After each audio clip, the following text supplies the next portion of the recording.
Epen and Jandu are two neighboring villages located in the heart of the Kupe-Maniguba division in the southwest region of Cameroon. Despite their rich cultural heritage and vibrant community spirit, these villages are burdened with numerous challenges that hinder their development and daily life. However, the people of Epen and Jandu have remained resilient, and their unyielding determination to overcome these obstacles had led to the creation of the Epen and Jandu Development and Cultural Association, in its acronym Epjadeca, since 2017. This report provides an in-depth look at the pressing issues faced by these communities, the activities of the 2026 Epjadeca Annual General Meeting, which took place in Jandu on Saturday, February 7th, 2026, and the efforts being made to address the challenges. During the annual general meeting, Chief Sumbele John of Jandu painted a picture of the daily struggles faced by the people of Jandu. The village nestled in a remote area has had to contend with a poor road network, making access to essential services and trade extremely difficult. The lack of a functional road system exacerbates the isolation, preventing the transportation of goods and hindering the flow of much needed resources. One of the pressing issues, as Chief Sumbele emphasized, is the lack of potable water in Jandu. Unlike Epen, which benefited from a water project initiated in the early 2000s, Jandu residents are still without access to clean water, relying on unsafe water sources that pose health risks to the community. The impact of the Anglophone crisis have further compounded these difficulties.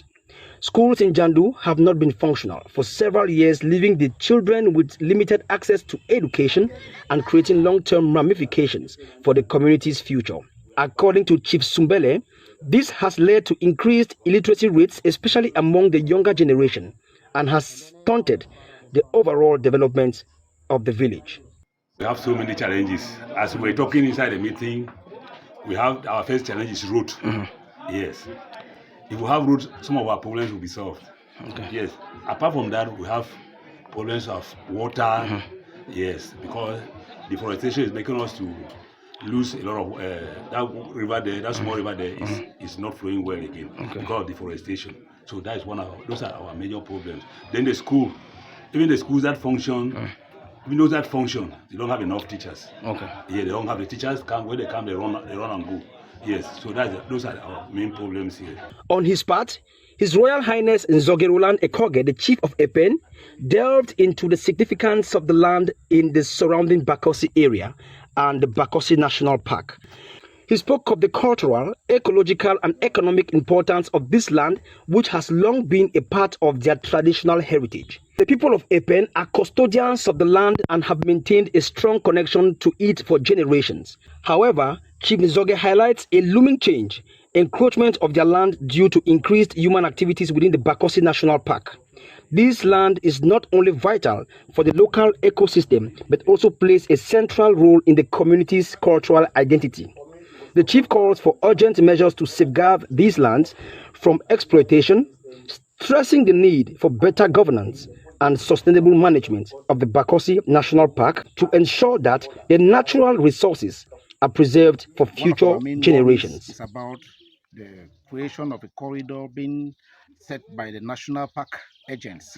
So it's something that is disturbing us. It has been disturbing us just because 75% of our natural land has been occupied by National Park.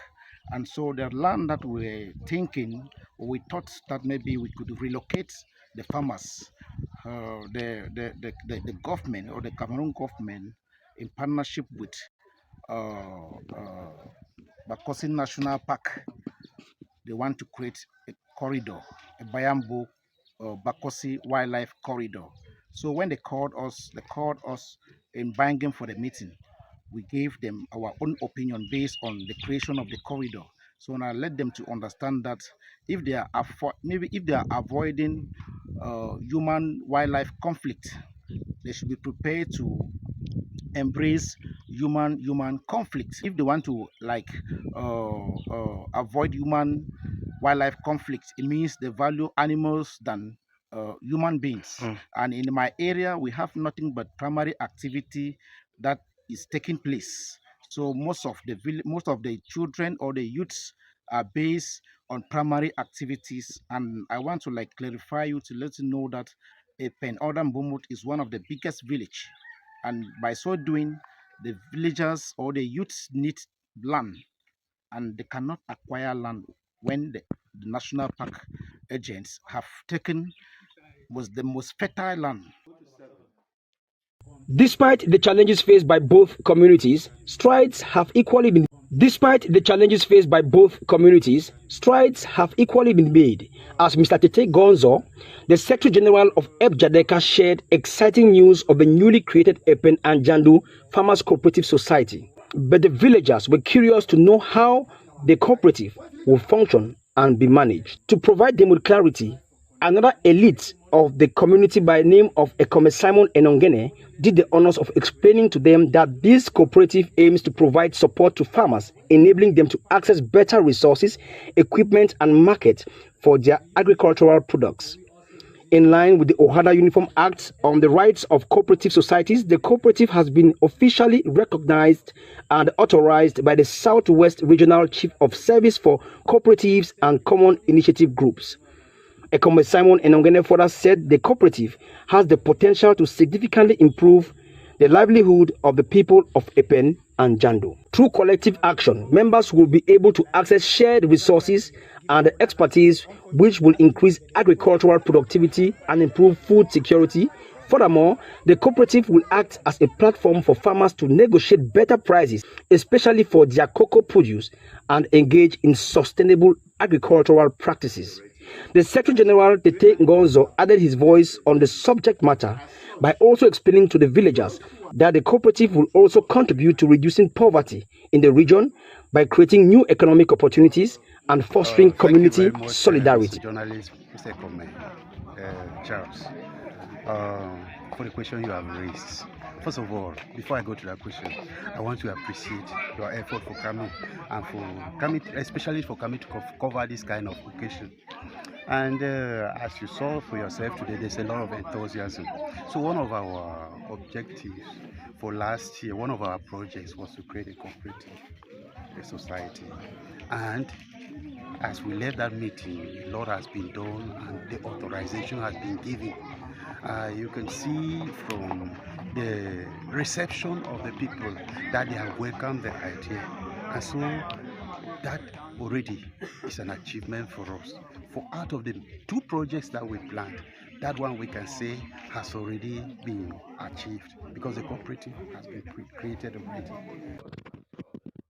In a reflective speech, Right Reverend Emeritus Abuenzo Williams, a distinguished figure in the Presbyterian Church in Cameroon, encouraged the community of Epen and Jandu to remain united in the face of adversity, drawing from his years of experience in community leadership. He spoke on the importance of education, unity, and faith in driving social change. He urged the people of Epen and Jandu to uphold their values and work together to address the challenges they face. Well, the question is that, they have explained how the route will work through the Soeda, and I'm very happy with the explanations and so on. That he was our spokesman when we met with the director in Boya.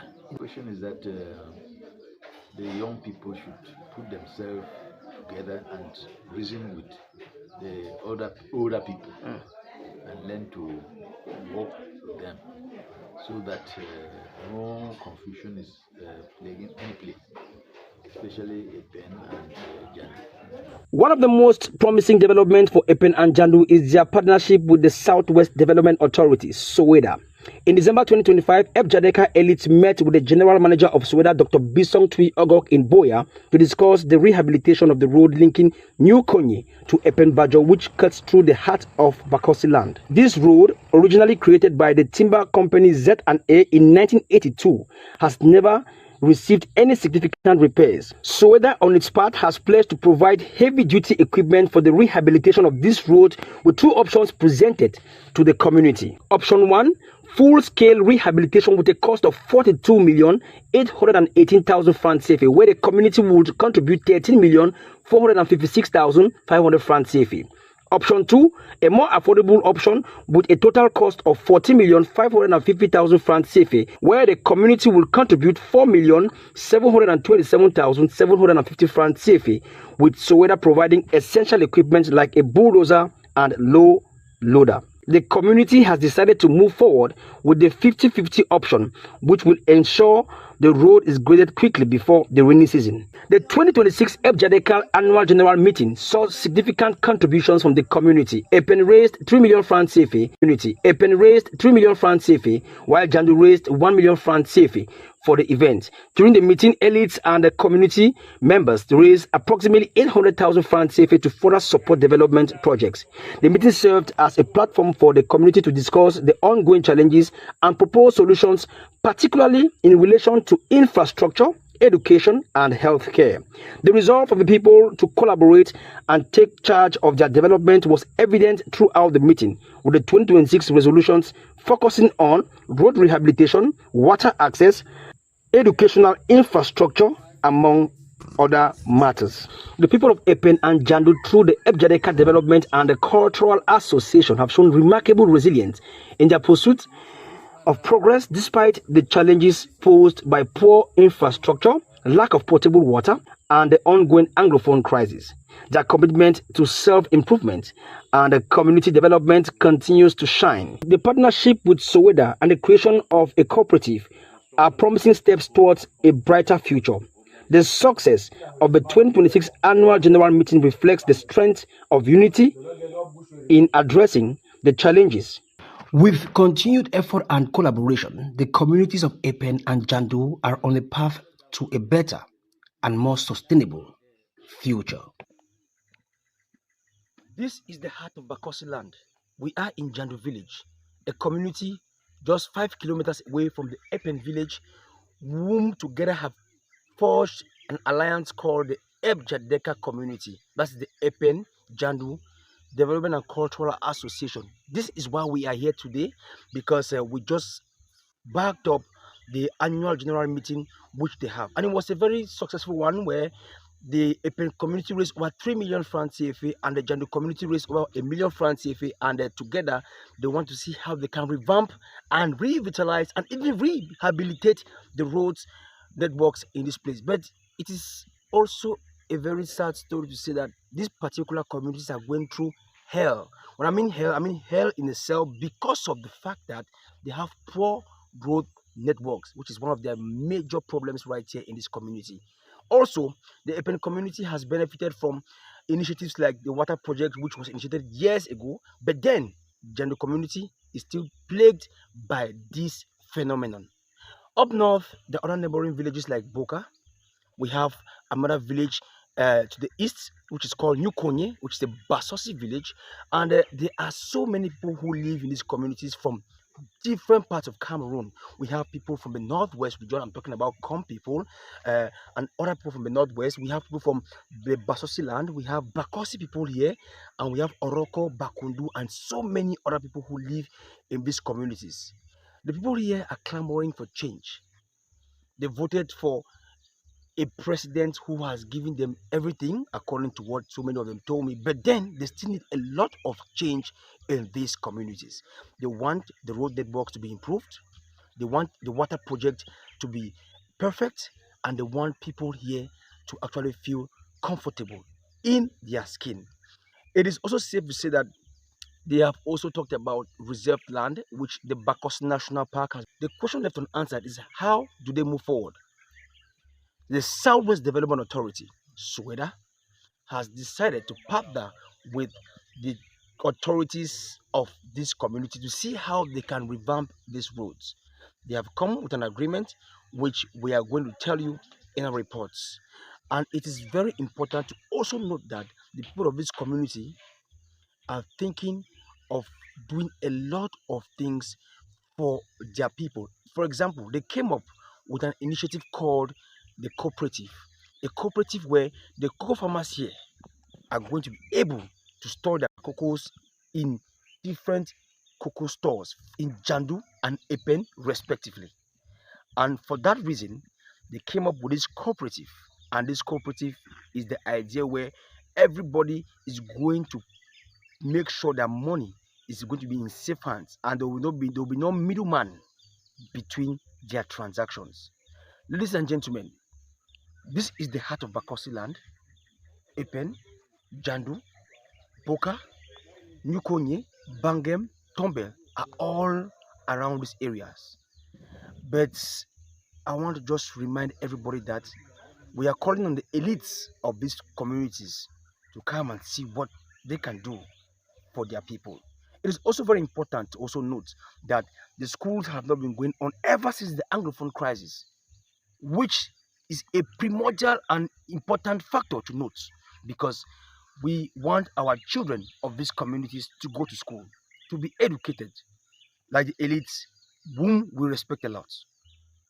I am Ekome Charles Abane, reporting for Cam One Television, always at the service of every community in Cameroon.